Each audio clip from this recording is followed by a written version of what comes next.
13ኛ ክፍለ ጦር አንደኛ ረጅ። እሺ ከ3 ቀን በፊት ከመብረቅ ክፍለ ጦር ጋር በውጊያ ነበርና ውጊያውን እንዴት አየህ?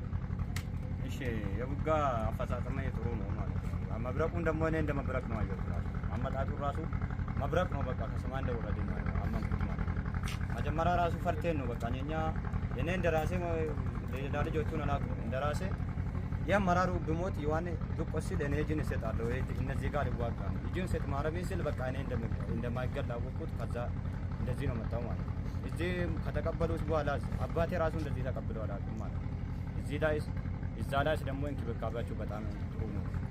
ለጦራችንስ ደግሞ መብረቁ እውነትን መብረቁ ነው። ንጹሃንን ሁሉ ገለዋልና በርካታ መከላከያ ሰራዊት ነው የሞተው። በዛ የተነሳ በርካታ ንጹሃንን ገበሬዎችን ሁሉ ሳይቀር ገለዋልና እንደው ከተነሳችሁለት ዓላማ አኳያ የመከላከያን ዓላማ እንዴት ትገልጸዋለህ? አሁን እሱን እውነት ዳር ደበር እያስከበረ ነው የህዝብን ህልውና እየጠበቀ ነው ብለህ ታስባለህ? እኔ አላስብም።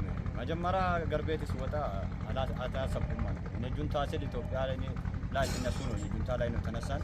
ከዛን ደግሞ አማራስ ደግሞ የኛን እንክብካቤ እንዳመጣ ነው። ከኦሮሚያ ክልል አባይ ከተሻገርን በኋላ በየከተማ ውሃ ሽግ እየሰጠ እስከዚህ ድረስ አመጣው።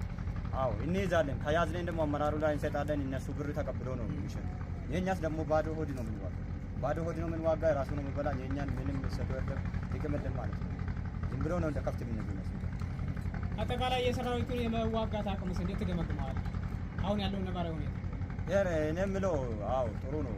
እኔ እነሱን እንዳየሁት እዚህ እንዳየሁት እዛ እንደሚነግሩ አይደለም። እዚህ ላይ እንደዚህ ሆኖ ይሄን ካሜራ ቢያዩ ኑሮ አንድ ሰው ቀርም ይዛ እኔስ ደግሞ ይዛ አለውን በጥሩ ወደዚህ ነው የሚል እኔ እንደራሴ ማለት ነው።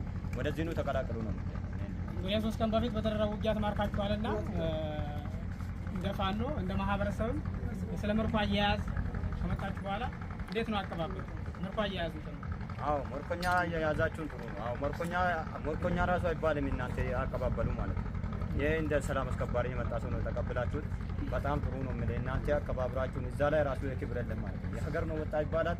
የካርታ ኢትዮጵያ እዚህ ላይ አድርጎ ነው ግን ኢትዮጵያ ያበላሹ ነው እንጂ ያስዋጉ አይደለም ማለት ነው። እናንተ እሺ በስተመጨረሻ ለአብይ መከላከያ ሰራዊትና ለአጠቃላይ የኢትዮጵያ ሕዝብ ምን መልእክት ታስተላልፋለህ? እኔ የአብይ ወታደሩ ወደዚህ ነው የሚለው። የአብይ ወታደር መጀመሪያ ራሱ እዛው ነው ራሱ አብይ የሚወደድ ለማውጣት። ስለዚህ እኔ አብይ በተኮለ በብር ብሎ ሰውን እንደጨረሰ አለው ነው የራሱ ወድ ነው ይሄ ነው። ለህዝቡስ ምን ትላለህ? ለኢትዮጵያ ሕዝብ ስለ ፋኖ ስለሚያደርገው አጠቃላይ እንቅስቃሴ ምን የምትለው ነገር? እኔ የምለው የህዝቡ የኢትዮጵያ ህዝቦች ሲቪል ሆነስ ወታደር ሆነስ እናንተ ጋር እንደሚቀጥሉ ነው። እናንተን በመከላከያ ውሸት እንደሆነ ነው ማለት ነው። ይሄን አብሮን መኖር ነው። ፋኖ ጋር ሁሉም ጋር ተስማምተን መኖር። አመሰግናለሁ።